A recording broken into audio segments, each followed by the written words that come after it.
I've found someone new. I'm done pretending." The words hung in the air like smoke, thick and suffocating. Around our dinner table at the beachfront restaurant, everything stopped. My 17-year-old daughter Chloe's fork clattered against her plate. My 14-year-old son Tyler's mouth hung open mid-chew. Even the ocean seemed to pause, the waves holding their breath. I looked at my husband Gregory across the table, his face calm, almost relieved. After 23 years of marriage, this was how he chose to end it. During our family vacation in Charleston, South Carolina, in front of our children, in front of his parents who sat frozen at the other end of the table. But here's what Gregory didn't know. I'd been preparing for this moment for 6 months. My name is Brooke.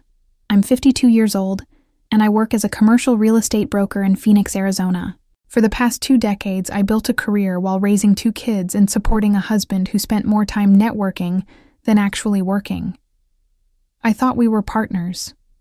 I thought we were building something together. I was wrong. I smiled at Gregory, reached into my purse, and pulled out a manila envelope. The same envelope I'd been carrying with me for the past week, waiting for the right moment. Turns out, he handed me that moment on a silver platter. "Then this is yours," I said, sliding it across the white tablecloth. Gregory's confident smirk faltered. His mother Janet leaned forward, her perfectly manicured hand clutching her wine glass. His father Walter set down his fork, eyes narrowing. "What is this?" Gregory asked, but his hands were already shaking as he opened the envelope. I watched his face change as he read the first page. The color drained from his cheeks. His eyes went wide. Then his hands started trembling so badly the papers rustled. "You can't," he whispered. "This isn't possible." "Oh, it's very possible," I said, keeping my voice steady and calm. "In fact, it's already done." Chloe looked at me, confusion mixing with something that might have been respect. Tyler had stopped chewing entirely. Janet reached for the papers, but Gregory pulled them away, still staring at the words like they might rearrange themselves into something less devastating. The truth was, I'd suspected Gregory was cheating for almost a year. The late nights, the secretive phone calls, the sudden interest in grooming and cologne. Classic signs. But I'm not the type of woman who confronts without proof, and I'm certainly not the type who acts without a plan. 6 months ago, I hired a private investigator named Olivia. She was thorough, discreet, and terrifyingly efficient. Within 3 weeks, she had photographs, text messages, hotel receipts, and a timeline that would make any divorce attorney salivate. Gregory wasn't just having an affair. He was having affairs, plural, with at least 3 different women over the past 2 years. But that wasn't even the worst part. While digging into Gregory's activities, Olivia uncovered something else. My dear husband had been systematically draining our joint accounts and transferring money into hidden accounts under his mother's name. Over the past 4 years, he'd moved nearly $200,000. Money I'd earned. Money from property deals I'd closed while he played golf and pretended to run his failing consulting business. He was planning to leave me. He was planning to leave me broke. So I made my own plans. I contacted the best divorce attorney in Phoenix, a woman named Catherine who had a reputation for being absolutely ruthless. We built a case brick by brick. We documented every withdrawal, every transfer, every lie. We traced the money, froze the accounts, and prepared for war. But Catherine gave me one piece of advice that changed everything. "Don't tip your hand," she said. "Let him make the first move. Let him think he's in control, then crush him." So I waited. I smiled through dinners. I nodded during his complaints about work. I booked this family vacation when he suggested it, knowing he was probably planning to announce his departure in some dramatic fashion. I just didn't expect him to be stupid enough to do it in front of everyone. Gregory's father, Walter, finally spoke. "What's in those papers, son?" Gregory couldn't answer. His jaw worked, but no words came out. "Divorce papers," I said helpfully. filed 3 days ago. Also included are copies of bank statements showing the $200,000 Gregory stole from our joint accounts and hid under your name, Janet. Plus evidence of multiple affairs, which in Arizona, despite being a no-fault divorce state, can still impact asset division when combined with financial misconduct. Janet's wine glass slipped from her fingers and shattered on the tile floor. Red wine spread across the white like blood. "You're lying," Gregory finally managed. "Page 7, I said. "Bank statements, your signature, your mother's accounts." Page 12, "Photographs from the Sheraton downtown." Page 15, "Text messages discussing how you'd, quote, finally be free of the frigid witch." That's me, apparently. The frigid witch who paid your car insurance for the past decade. Chloe made a small sound that might have been a laugh or a sob. Tyler looked at his father with something I'd never seen before. Disgust. "Mom," Chloe whispered, "is this real?" "Very real, sweetheart." Gregory stood up so fast his chair tipped backward. "You can't do this. I'll fight you. I'll take everything." I smiled wider. "With what money, Gregory? With what lawyer? Because as of this morning, every account with your name on it has been frozen pending the investigation into financial fraud and spousal theft. You don't even have enough credit left to pay for this dinner." That's when he nearly fell off his chair. The silence that followed was delicious.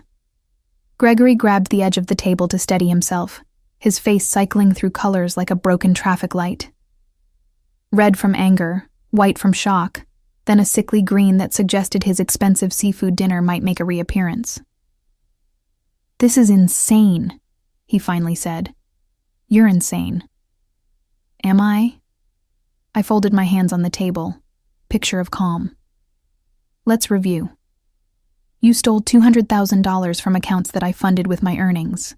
You conducted multiple extramarital affairs while I worked 60-hour weeks to keep us afloat. You plotted with your mother to hide assets and leave me destitute, and I'm the insane one for protecting myself." Janet had recovered enough to find her voice. "This is slander. You can't prove any of this." "Actually, I can.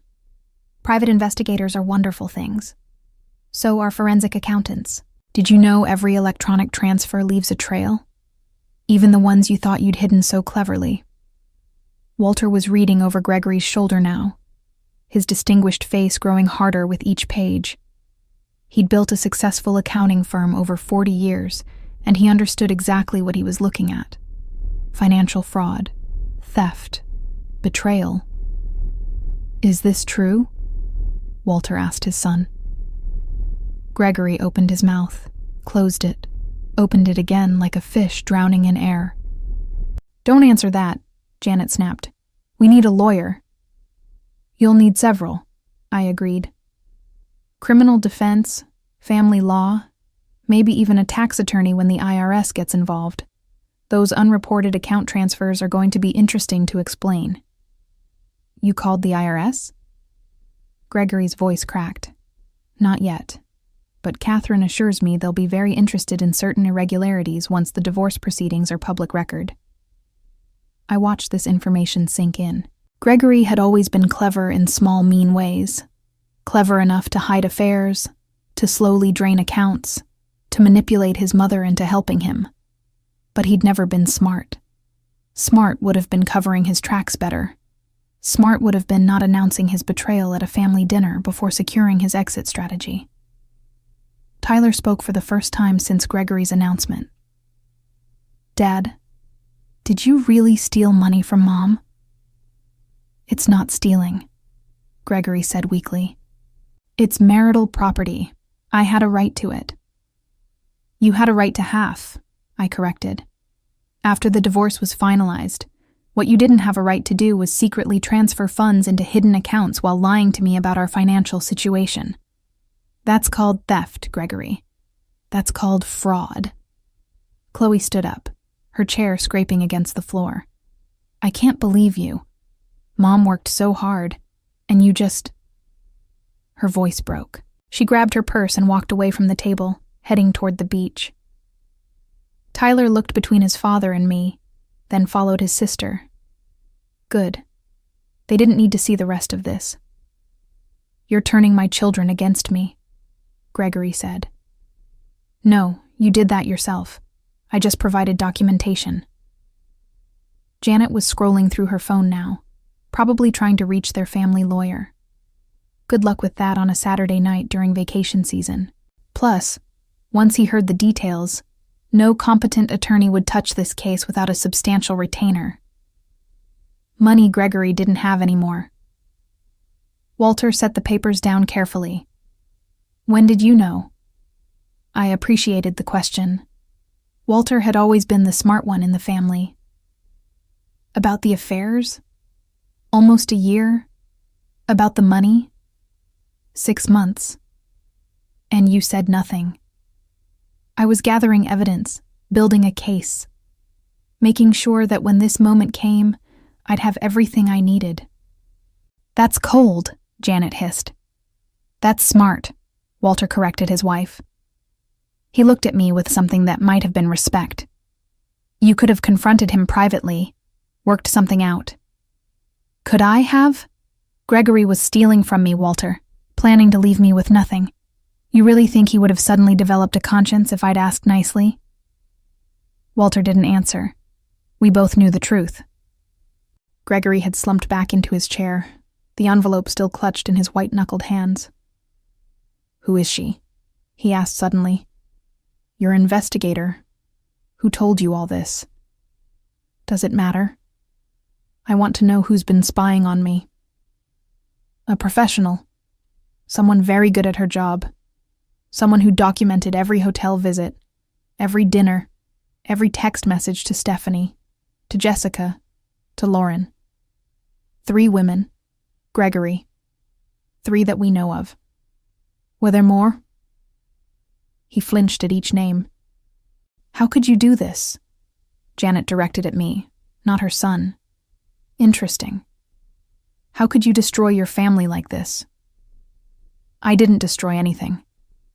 Gregory did that when he decided to steal and cheat. I'm just making sure I survived the explosion. A waiter approached tentatively, probably wondering if he should call security. I smiled at him. We're fine. Just a family discussion. Could we have the check, please? I'll get it, Walter said quietly. He pulled out his wallet. Thank you, I said, meaning it. Walter wasn't the enemy here. He was just a man watching his son reveal himself as a fraud. Gregory was still staring at those papers like they might burst into flames. What happens now? Now? Now you find a lawyer, though good luck affording one. You figure out where you're going to live since the house is solely in my name. You explain to your children why you threw away their family, and you live with the consequences of your choices. This isn't over, he said, but his voice held no conviction. Actually, Gregory, it is. You ended it yourself about 20 minutes ago. I'm just making sure you don't get to write the ending alone. The check arrived. Walter paid it. We all stood up. This awful dinner finally concluded. As we left the restaurant, I could feel Gregory's eyes boring into my back. Let him stare. Let him panic. Let him finally understand what it felt like to be blindsided by someone you trusted. I'd spent 6 months preparing for this moment. He was about to spend much longer regretting it. I found Chloe and Tyler sitting on the beach wall, waves crashing in the darkness beyond them. The Charleston night was warm and sticky, salt air mixing with the scent of night-blooming jasmine from the hotel gardens. My daughter had been crying. My son looked stunned, like someone had hit him with a brick. I sat between them, not saying anything at first. Sometimes silence was better than explanations. Is it true? Chloe finally asked. All of it? Yes. How long have you known? About the affairs? Almost a year. About the money? 6 months. Tyler turned to look at me. Why didn't you tell us? Because I needed to be sure. I needed evidence. And I needed to protect both of you from being caught in the middle while I built my case. We're caught in the middle anyway, he said. I know, I'm sorry. But this way, at least it's over quickly. No long drawn-out battle where you're asked to take sides. Just facts, evidence, and consequences. Chloe wiped her eyes. Did Dad really steal $200,000? He did. Money I earned from selling commercial properties. He moved it into hidden accounts with your grandmother's help, planning to leave me with nothing when he finally left. That's so messed up. Tyler's voice cracked on the last word. He was trying so hard to be tough, to be grown up, but he was still 14, and his father had just revealed himself as a monster. It is messed up, I agreed. But we're going to be okay. Are we? Chloe asked. How? Good question. How did I explain to my children that I'd been planning for this moment? That I'd frozen accounts, secured lawyers, documented everything? That their mother had become cold and calculating because cold and calculating was the only way to survive? The house is in my name only, I said. Your father insisted on it 8 years ago for tax reasons. Turned out to be the smartest thing he ever did for me. The joint accounts are frozen, but I have my own accounts that he never knew about. Money I set aside every month from my commissions, just in case. I've been preparing for this possibility for a while. You knew he'd do this? Tyler asked. I suspected he might. Your father has been unhappy for years. I thought maybe we could work through it. Go to counseling, fix whatever was broken. But then, I found out about the affairs and the money, and I realized there was nothing left to fix. Chloe leaned her head on my shoulder. What happens now? Now we go back to Phoenix after this vacation is over. We live in our house, you both stay in your schools, everything stays as normal as possible. Your father will need to find somewhere else to live. He'll have visitation rights, but given his behavior, I don't think either of you will be forced to spend time with him if you don't want to. I don't want to, Chloe said immediately. Tyler was quiet for a moment. He really said he found someone new? Just like that? Like we didn't matter? That was the part that broke my heart the most. Not the betrayal of me, but the casual cruelty toward his own children. He did. Then screw him. Tyler stood up, brushing sand off his shorts. Sorry, Mom, but screw him. I should have corrected the language. Instead, I just nodded. Some situations deserved profanity. We sat there for a while longer, listening to the ocean and watching the moon paint silver paths across the water. Other families walked by, couples holding hands, kids chasing each other with light-up toys. Normal people having normal vacations. We'd never be that family again. My phone buzzed. A text from Catherine, my attorney. Heard through the grapevine you delivered the papers. How did he take it? I typed back. He nearly fell off his chair. Perfect. Call me Monday. We have work to do. Work. Right. This was just the beginning. There would be court dates, depositions, arguments over assets and custody. Gregory would fight, because that's what weak men did when cornered. He'd lie, manipulate, try to paint me as the villain. But I had evidence. I had facts. I had a paper trail that would choke a horse. More importantly, I had the truth. Mom?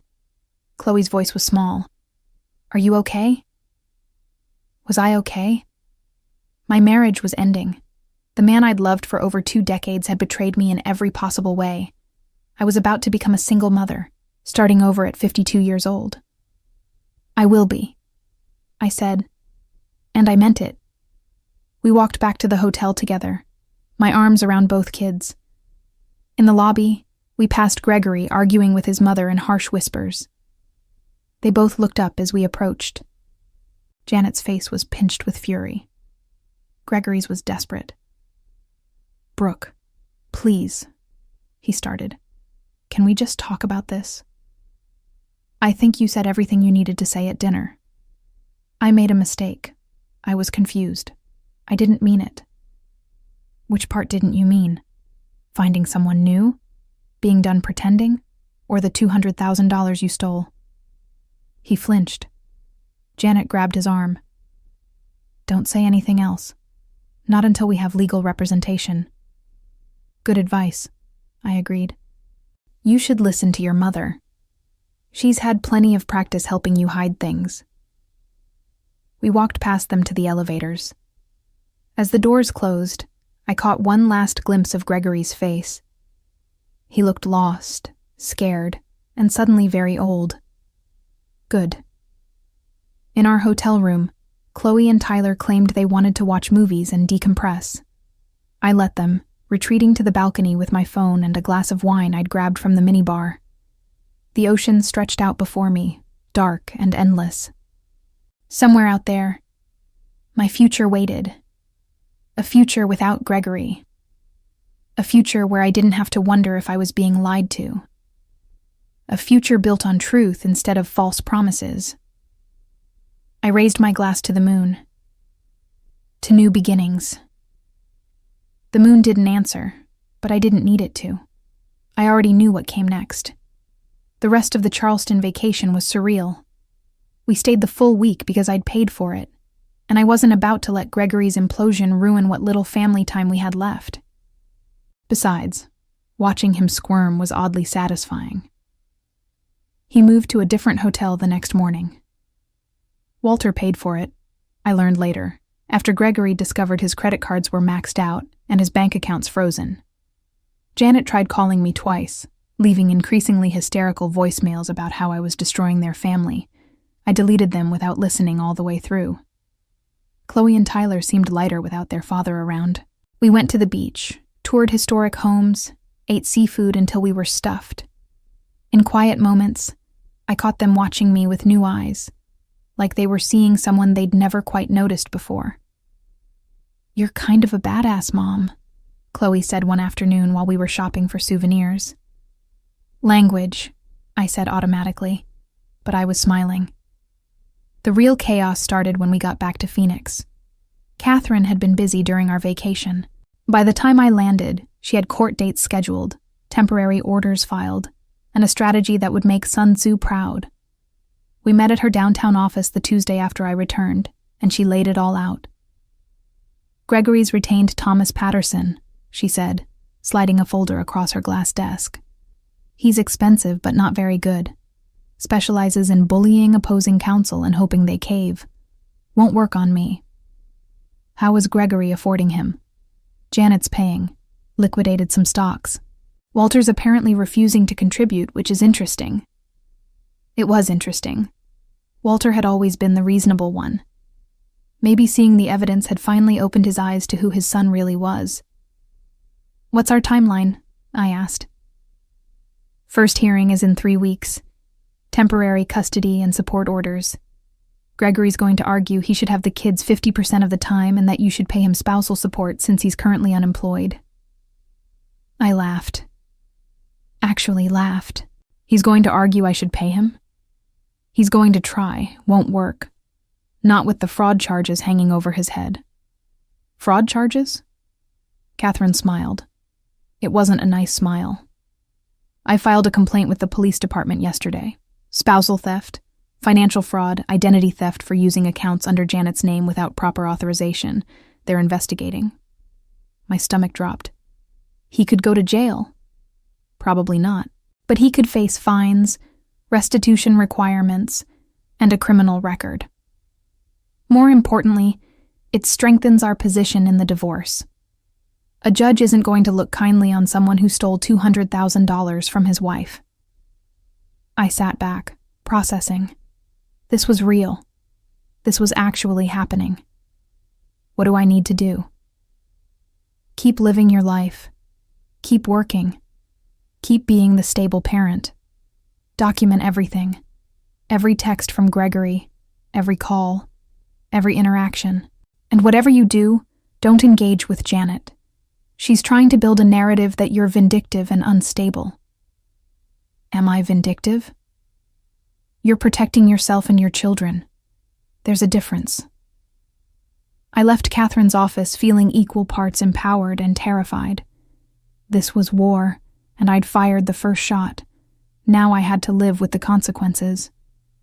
The first consequence arrived 3 days later in the form of Gregory showing up at my house. I was in my home office, preparing a presentation for a client meeting, when the doorbell rang. Through the window, I could see his car in the driveway. My car, actually. The SUV I'd bought 2 years ago and stupidly put in both our names. I considered not answering, but Chloe was upstairs doing homework, and I didn't want her dealing with him alone if he decided to make a scene. I opened the door but didn't invite him in. "What do you want, Gregory?" He looked terrible. Unshaven, rumpled clothes, eyes red from lack of sleep or crying or both. "I want to talk to my kids." "Call them. You have their numbers." "They won't answer." "That's not my problem." "You turned them against me." "No. You did that when you announced you'd found someone new and abandoned them at dinner. I just provided the context for why you did it." He stepped closer. I could smell alcohol on his breath, even though it was barely noon. "This is all your fault. If you'd been a better wife, I wouldn't have needed to look elsewhere." And there it was. The real Gregory. The one I'd been seeing glimpses of for years, but had always excused or ignored. The narcissist who could never accept responsibility for his own actions. "Get off my property," I said calmly. "It's my property too." "Actually, it's not. It's solely in my name. Has been for 8 years. Your idea, remember? Tax advantages?" "I paid the mortgage. With money I gave you from my earnings. I have the bank statements to prove it. Now leave. I want to see Tyler and Chloe. Then schedule it through your lawyer like Catherine told you to. They're my children. Then you should have thought about that before you stole from us and cheated on their mother. Now get off my property before I call the police." He stood there, fists clenching and unclenching. For a moment, I thought he might actually try to push past me. My hand was already moving toward my phone. Then Chloe appeared behind me. "Dad, just leave. We don't want to see you." Gregory's face crumbled. "Baby, please, let me explain." "Explain what? That you called Mom frigid? That you stole money from us? That you were screwing around while she worked 60 hours a week? What exactly do you want to explain?" "Language," I murmured, but my heart wasn't in it. "Mom, stop. I'm 17. I can swear when my dad's being a piece of—" "Chloe," I interrupted. "Inside. Now." She glared at Gregory one more time, then retreated. I could hear her thundering up the stairs. Gregory was crying now, actual tears running down his unshaven face. "I've lost everything." "Yes, you have, because you chose to." "I still love you." The words hung between us like poisonous flowers. Once they would have meant something. Once, I would have softened, considered forgiveness, wondered if we could rebuild. Now they just made me tired. "No, you don't," I said. "You love what I provided. Security, income, a home, someone to blame for your failures. But you never loved me. If you had, you wouldn't have done any of this. Brooke, go home, Gregory, or wherever it is you're staying. Don't come back here unless you have a scheduled visitation approved by the court. Don't call me unless it's an emergency involving the kids. Communicate through your lawyer. Are we clear?" He wiped his face with his sleeve. "You've changed." "No, I just stopped pretending too." I closed the door before he could respond. Through the window, I watched him stumble back to the car, get in, and sit there for 5 minutes before finally driving away. My hands were shaking. I gripped the doorknob, breathing slowly, waiting for my heart to stop racing. "Mom?" Tyler appeared from the kitchen. He'd heard everything. "Are you okay?" "I'm fine, sweetie." "You were kind of scary, in a good way." I managed a weak laugh. "Thanks, I think. Is he going to keep coming here?" "Not if I have anything to say about it." That night, I filed for a restraining order. Catherine said it probably wouldn't be granted. Gregory hadn't technically threatened me, but it would send a message and create a paper trail if he showed up again. I was learning to think like a lawyer, document everything, create evidence, build a case. I was also learning what it felt like to truly hate someone I'd once loved. The feeling was surprisingly liberating. The first court hearing arrived like a storm I'd been watching build on the horizon. Catherine had prepared me extensively. What to wear, how to speak, where to look. Judges are human, she'd said. They respond to composure, confidence, and credibility. Gregory will try to paint you as cold and calculating. You need to be calm and capable instead. I wore a navy suit, minimal jewelry, pulled my hair back in a neat bun. Professional but not intimidating. Confident but not aggressive. The costume of a woman who had her life together even as her marriage imploded. Gregory showed up in an ill-fitting suit I didn't recognize, probably borrowed from his father. Thomas Patterson stood beside him, all-expensive cologne and aggressive handshake. He looked at me like I was something he'd scraped off his shoe. "Let's get this over with," Catherine murmured as we took our seats. The judge was a woman in her 60s named Patricia Holbrook. Catherine had said she was fair, thorough, and didn't tolerate nonsense from either attorneys or clients. Good news for us, bad news for Gregory. Patterson went first, painting a picture of a devoted father cruelly separated from his children by a vindictive wife. He glossed over the affairs, dismissed the financial issues as a misunderstanding about marital assets, and argued that Gregory needed substantial support to re-establish himself after I'd frozen all his accounts. It was a masterclass in spin. If I hadn't known the truth, I might have almost felt sorry for Gregory. Then Catherine stood up. She didn't raise her voice, didn't need to. She simply presented exhibit after exhibit, bank statements showing the systematic theft, photographs from the private investigator, text messages where Gregory discussed his plans to leave me with nothing, emails between Gregory and Janet discussing how to hide the money, and then the pièce de résistance, tax documents showing that Gregory had reported fake business losses for the past 3 years to avoid paying his share of taxes on my income. Judge Holbrook's expression grew colder with each exhibit. "Mr. Patterson," she said when Catherine finished, "are you seriously asking me to award your client spousal support when he's committed what appears to be both spousal theft and tax fraud?" Patterson floundered. "Your Honor, those allegations are disputed." "They're documented," Catherine interrupted, "with dates, amounts, and his signature on multiple transactions. There's also a pending criminal investigation." "Criminal investigation?" Patterson shot Gregory a look that could have melted steel. Gregory shifted in his seat. He hadn't told his lawyer about that part. Interesting. Judge Holbrook flipped through her notes. "I'm ordering temporary custody to Mrs. Brooke, with supervised visitation for Mr. Gregory, pending the outcome of the criminal investigation. No spousal support. In fact, Mr. Gregory, you're ordered to return the $200,000 to the marital estate within 30 days. "Your Honor, he doesn't have access to those funds," Patterson said weakly. "Then I suggest he figures out how to access them. 30 days.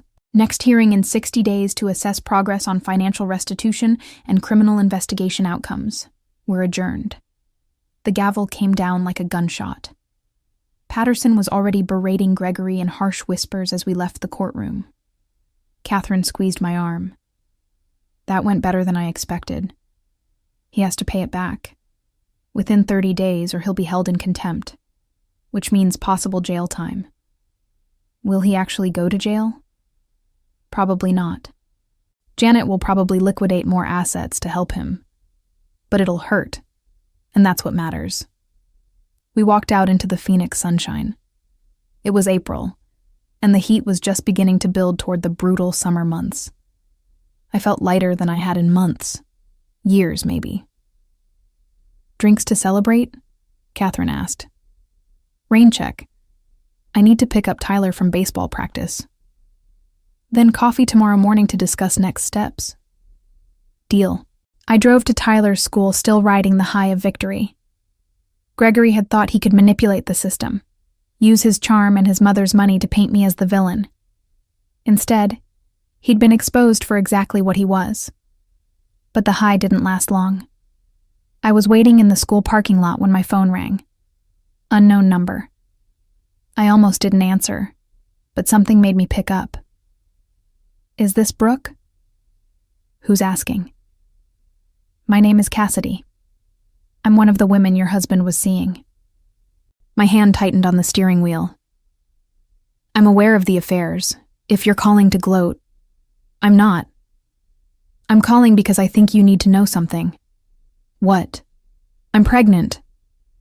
The world tilted sideways. What? 3 months. I just found out for sure last week. Gregory's the father. How do you know? Because he's the only one I was sleeping with. And because he told me he was leaving you for me. He said he was going to divorce you, marry me, and we'd start a family together. I couldn't breathe. Couldn't think. This was beyond betrayal. This was annihilation. Are you there? Cassidy asked. I'm here. I didn't know he was married when we met. He said he was separated. By the time I found out the truth, I was already in too deep. And now I'm pregnant, and he won't return my calls. Why are you telling me this? Because I thought you should know. And because I wanted to warn you that I'm keeping the baby, and I'm going to file for child support. I know you're getting divorced. I saw the court documents. They're public record. I just wanted you to know before it showed up in court filings. My hands were shaking so badly I could barely hold the phone. Does Gregory know? I've left him a dozen messages. He hasn't responded. Thank you for calling. I'm sorry, she said, and she sounded like she meant it. For all of it. She hung up. I sat there in the parking lot, watching parents pick up their kids, watching the normal world continue while mine exploded again. A baby. Gregory had gotten one of his mistresses pregnant. Tyler appeared at the car window, baseball bag slung over his shoulder. He took one look at my face and his smile faded. Mom? What happened? Get in, I managed. We need to go home. He didn't ask questions during the drive, just sat quietly while I gripped the steering wheel and tried not to scream. When we got home, I went straight to my room and called Catherine. We have a problem, I said when she answered. What kind of problem? The kind where Gregory got one of his mistresses pregnant and she's filing for child support. Silence. Then, oh, that's actually perfect. Perfect? How is this perfect? Because it destroys any sympathy he might have gained. It proves the affairs weren't just emotional mistakes. It shows pattern, intent, and consequence. Plus, if she files for child support, that takes money he doesn't have. Money he'd need to pay you back. It's a gift, Brooke. It doesn't feel like a gift. I know, but trust me.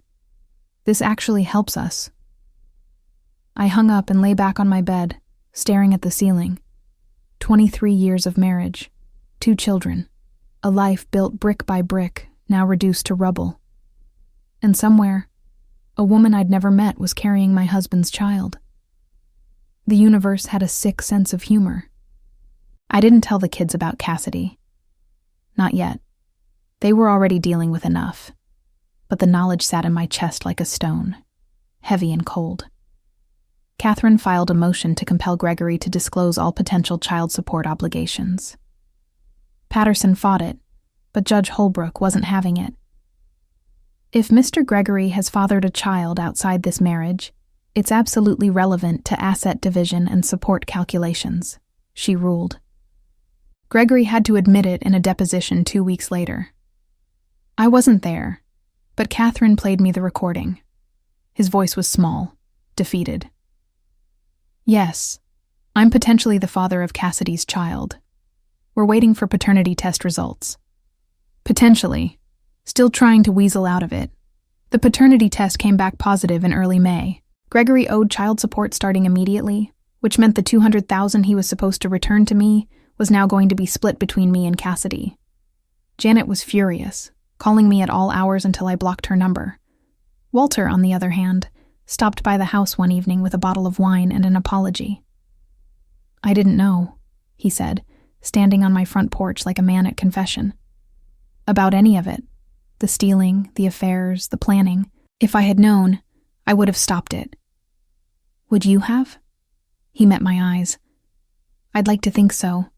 I've spent 40 years building a reputation on honesty and integrity. To find out my son has neither.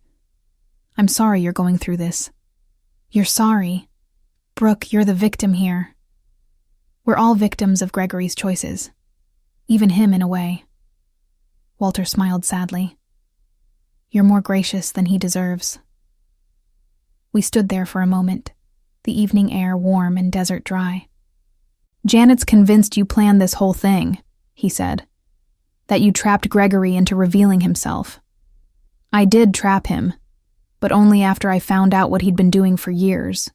I just gave him enough rope to hang himself." "Was the vacation announcement your idea?" "No, that was pure Gregory. I just had the papers ready for when he made his move." Walter shook his head. "I raised him better than this. I thought I did anyway." "Some people don't want to be better. They just want to be comfortable." He left after finishing his wine. I appreciated the visit more than I could express. It was nice to know not everyone in Gregory's family was delusional. June arrived with temperatures climbing past 100 degrees. The second court hearing was scheduled for mid-month. Gregory still hadn't returned the $200,000. He claimed Janet had the money tied up in investments that would take time to liquidate. Judge Holbrook wasn't sympathetic. "Mr. Gregory, you had 30 days. It's been 60. Either produce the funds or explain to me why you shouldn't be held in contempt." Patterson stood up. "Your Honor, my client's mother is working with her financial advisor to access the funds. It's a matter of paperwork and market timing. It's a matter of your client committing fraud and then refusing to make restitution," Catherine countered. "He stole this money over 4 years. He can return it immediately if he chooses." Judge Holbrook tapped her pen against her notepad. "I'm giving you one more extension. 2 weeks. If the money isn't returned by then, Mr. Gregory, you'll spend 30 days in county jail for contempt." Gregory's face went white. Jail. Actual jail. Patterson was scrambling now. "Your Honor, that seems excessive. What's excessive is stealing $200,000 from your spouse and then playing games about returning it. 2 weeks. We're adjourned." Outside the courthouse, Catherine was practically glowing. "He'll return it now. Janet won't let him go to jail." "You sound disappointed." "A little. It would have been satisfying to see him in orange." "Catherine!" She laughed. "I'm kidding. Mostly. But seriously, this is good. Once he returns the money, we can move to final divorce proceedings. This could be over by fall." Over. The word felt strange. After 23 years, it would just be over. That night, Chloe asked if she could talk to me. We sat in my bedroom, cross-legged on the bed like we used to when she was little, and needed help with homework or boy troubles. "I've been thinking about college," she said. "Okay?" "I want to go away, far away. Maybe California or Oregon. Somewhere I don't have to see Dad or hear about him or deal with any of this." My heart cracked a little. "Baby, you don't have to run away." "I'm not running away. I'm choosing my own path, like you did." "I didn't choose this path. I just responded to the situation I was in." "No," she said firmly. "You chose to fight instead of roll over. You chose to protect yourself and us. You chose strength. That's what I want to choose too." I pulled her into a hug, blinking back tears. "You can go wherever you want. I'll support you completely." "Even California?" "Even California. Though I'll miss you terribly." I'll come home for holidays." "You better." We sat there for a while, holding each other, and I realized that maybe this whole nightmare had given my daughter something valuable. Not just the knowledge that women could be strong, but the permission to choose her own path without guilt. The money arrived in my account on a Tuesday morning, 2 days before Gregory's deadline. All $200,000, transferred from Janet's investment account. Catherine called 30 seconds after I got the notification. "Got it?" "Got it." "Perfect. I'm filing for final divorce proceedings today. We'll argue he violated the marriage contract through infidelity, theft, and fraud. We'll push for you to keep the house, most of the assets, and minimal visitation rights for him. With Cassidy's baby on the way and the criminal charges still pending, we're in a strong position." "How long?"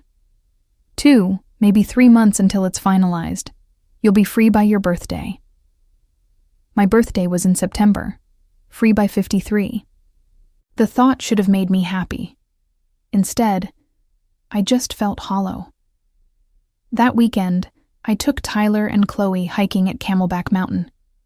We climbed in the early morning before the heat became unbearable, reaching the summit just as the sun turned the desert gold.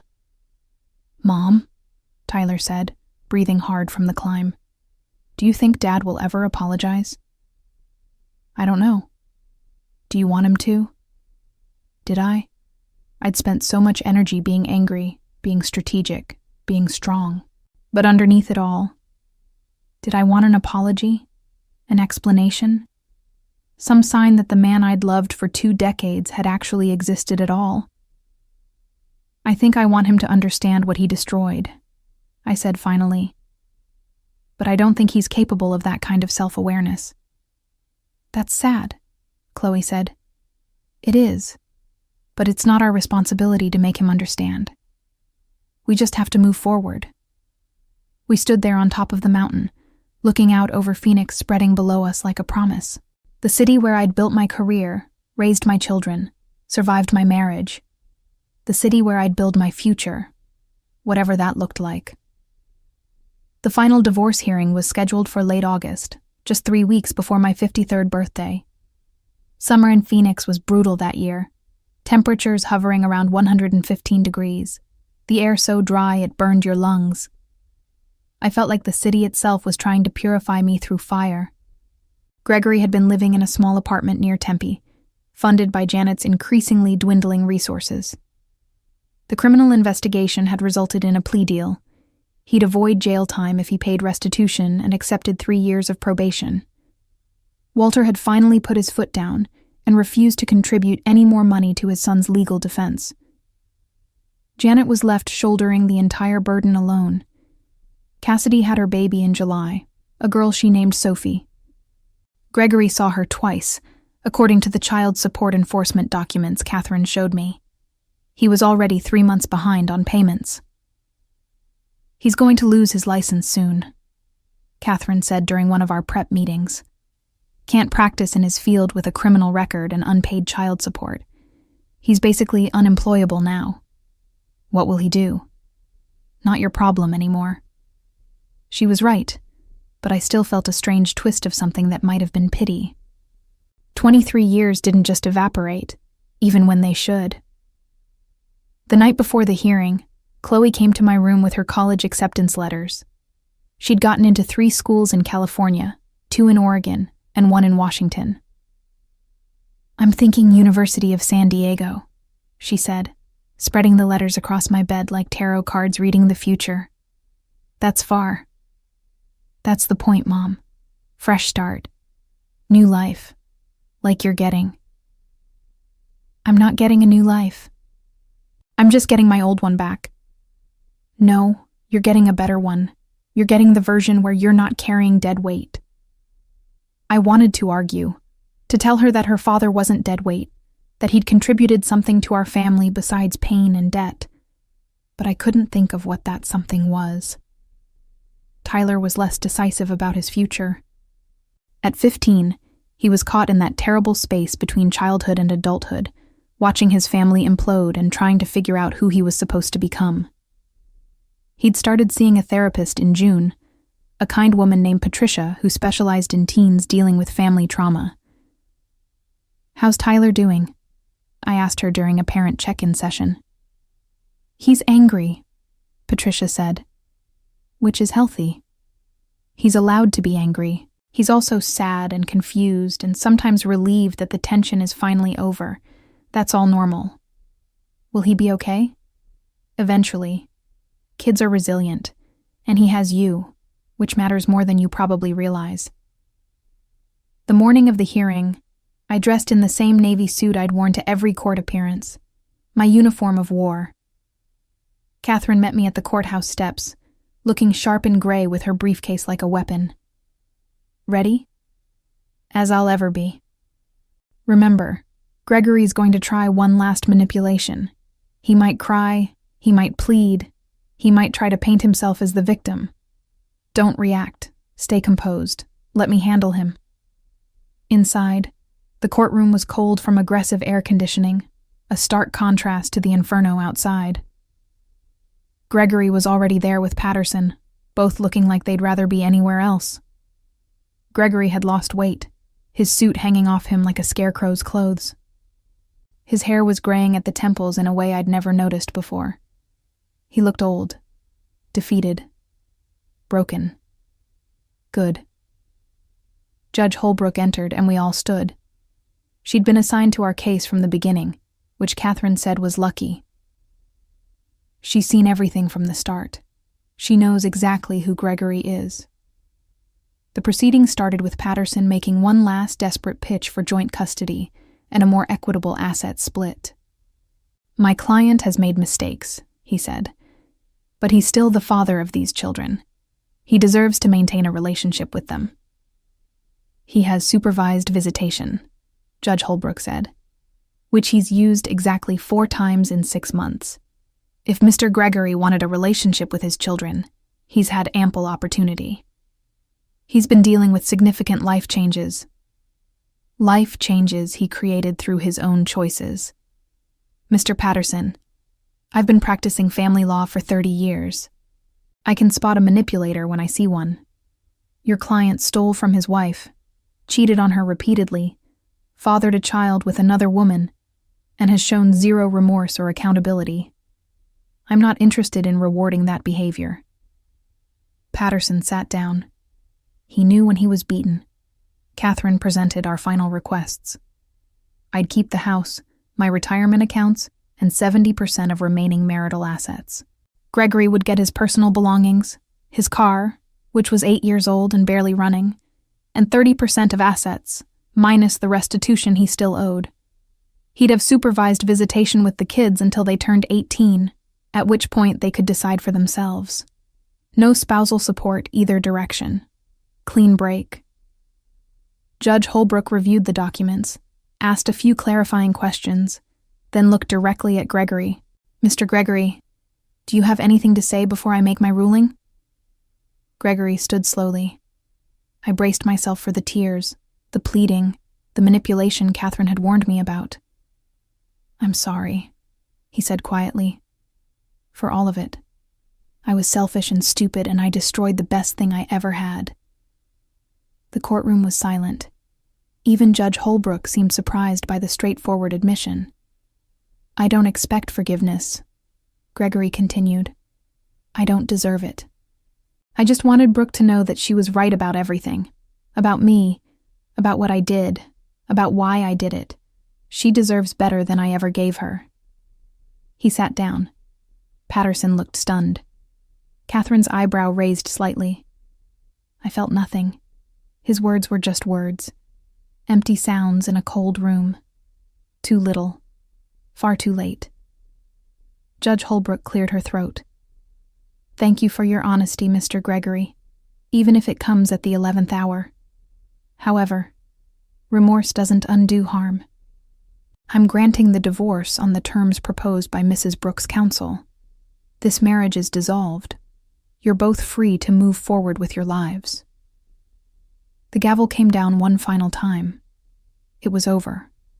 The courthouse steps were blinding in the August sun.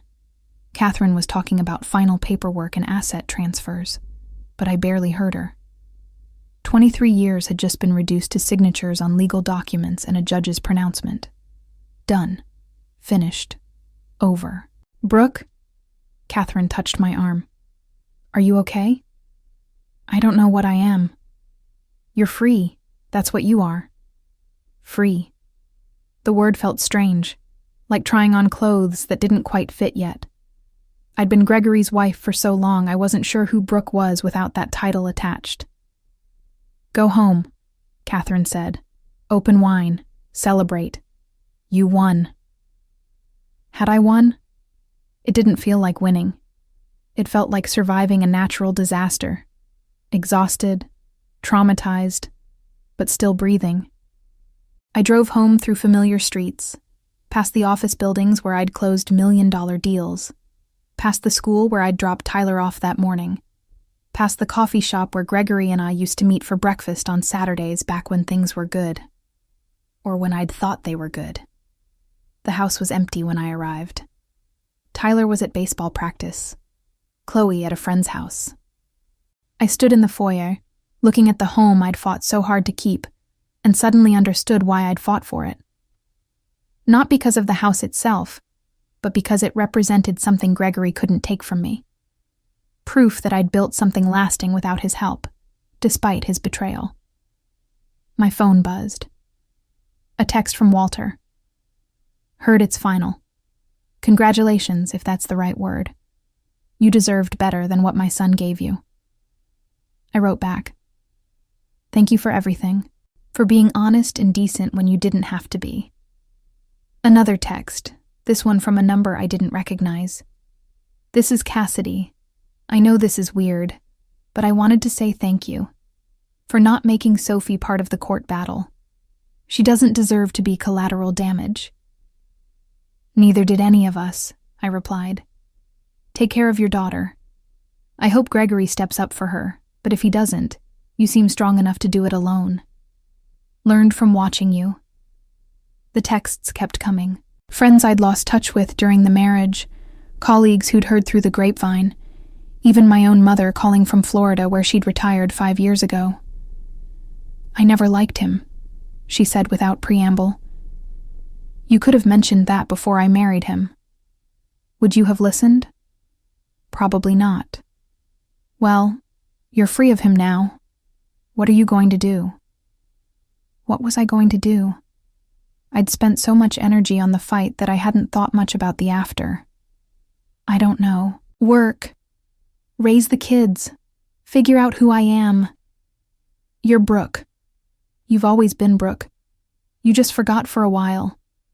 After we hung up, I poured myself a glass of wine and sat on the back patio, watching the sun turn the sky impossible shades of pink and orange. Phoenix sunsets were spectacular, the one benefit of living in a desert where the heat could kill you. Chloe came home first, crashing through the door with her usual teenage chaos. Is it done? It's done. She hugged me hard, smelling like chlorine and sunscreen from an afternoon at her friend's pool. How do you feel? Weird, empty, relieved, sad, all of it at once. That's fair. She pulled back, studying my face. Are you going to cry? Maybe later. Can I cry? Of course. She did. Right there on the patio, sobbing into my shoulder while the sky darkened and the desert cooled from furnace to merely oppressive. I held her and let her grieve for the family we'd been. The father she'd thought she had. The future she'd imagined that would never exist now. Tyler came home an hour later, sweaty from practice and ravenous as always. I ordered pizza, his favorite, the one with too much pepperoni and extra cheese, and we ate dinner on the patio like it was a normal night. Like nothing had changed. Like everything hadn't changed. So Dad's really gone? Tyler asked around a mouthful of pizza. He's really gone. Good. Can we get a dog? I laughed. The first genuine laugh I'd had in months. Why do you want a dog? Because Dad always said no, and now he can't. Chloe perked up. Wait, can we? I've wanted a dog forever. We'll think about it. That's Mom for yes, Tyler told his sister. That's Mom for "we'll think about it," I corrected, but I was smiling. We finished dinner and cleaned up together, moving around the kitchen in the easy rhythm we'd developed over the summer. This was my family now, not the broken, toxic unit we'd been, but something smaller, simpler, and infinitely more honest. That night, after the kids went to bed, I stood in my bedroom and looked at the space where Gregory's things used to be. Empty drawers, bare closet rod, nothing left of him but absence. I should have felt sad. Instead, I felt light. I pulled out my laptop and opened my email.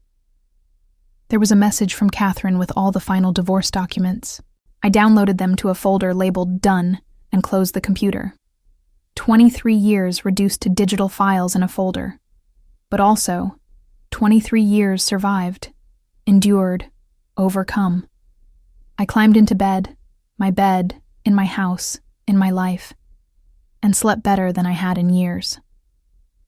September arrived with slightly cooler temperatures and the sense of new beginnings. Chloe left for University of San Diego in mid-month, her car packed with everything she owned, her face bright with possibility. Tyler started his sophomore year of high school, trying out for varsity baseball and talking about colleges already, even though he had 3 years left. I threw myself into work with renewed energy.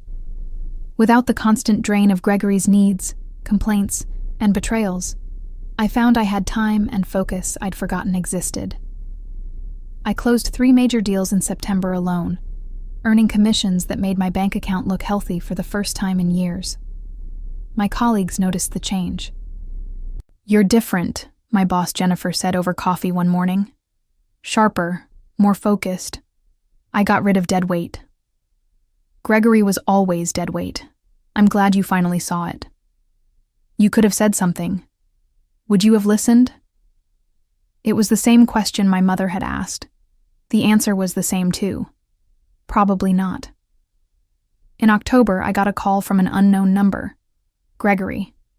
I'd deleted his contact, but still recognized the digits. I let it go to voicemail. "Brooke, it's me. I know you don't want to talk to me, but I needed to say something. I'm moving to Nevada. Job opportunity, fresh start, all that.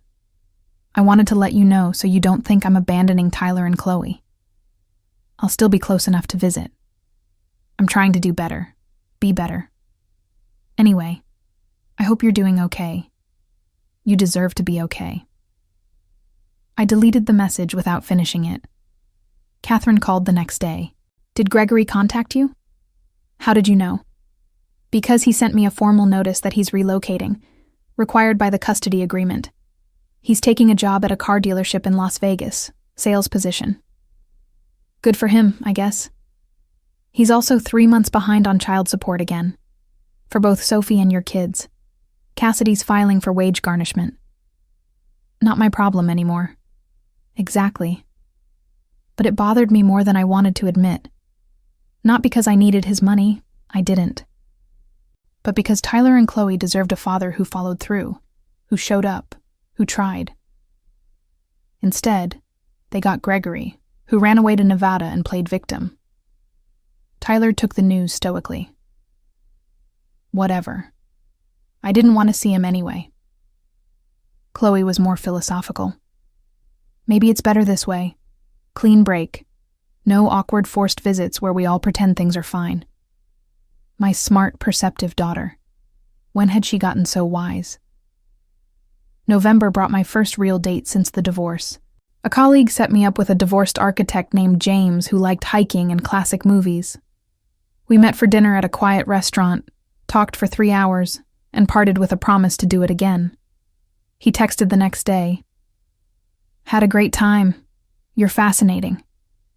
I wrote back, "You're very kind, but I think I need more time before I'm ready for this."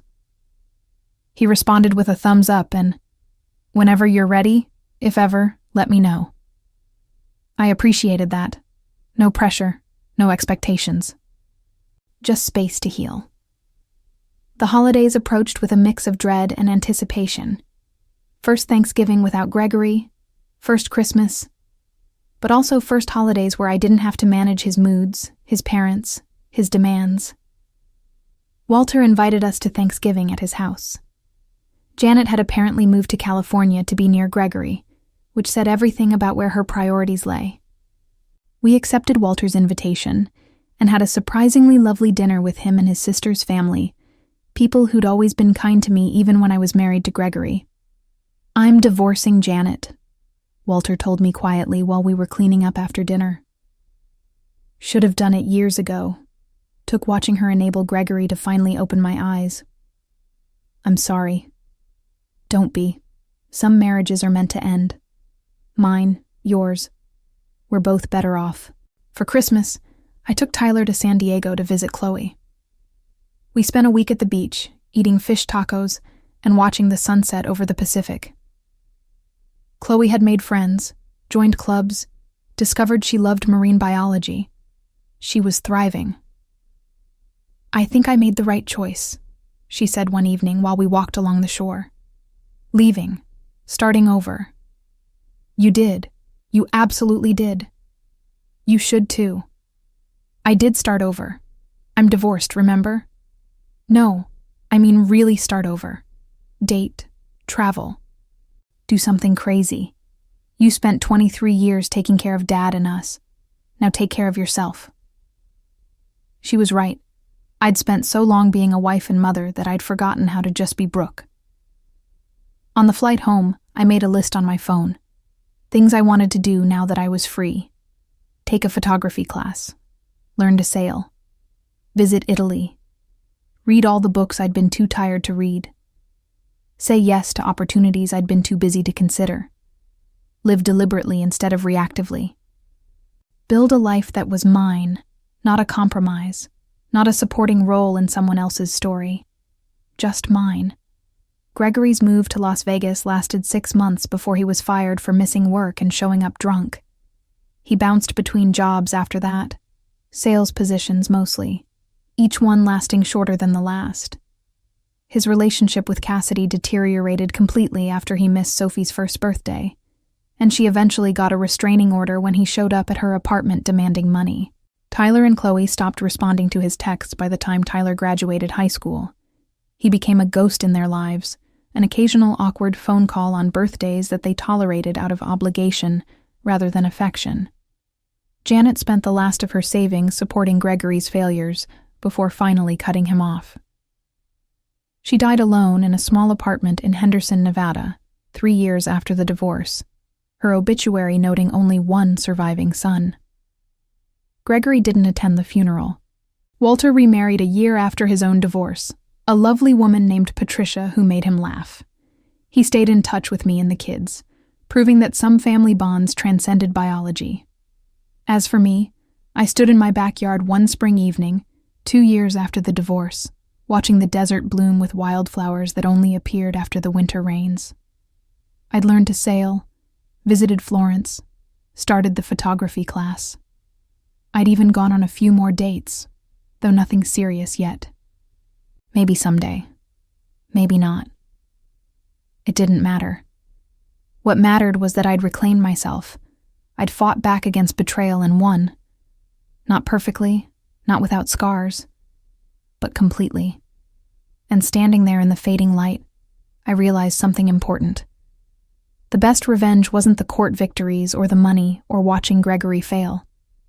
The best revenge was building a life so good, so full, so entirely my own, that he became irrelevant to it. I'd spent 6 months preparing to destroy him. I'd spent 2 years learning to forget him. That was the real victory.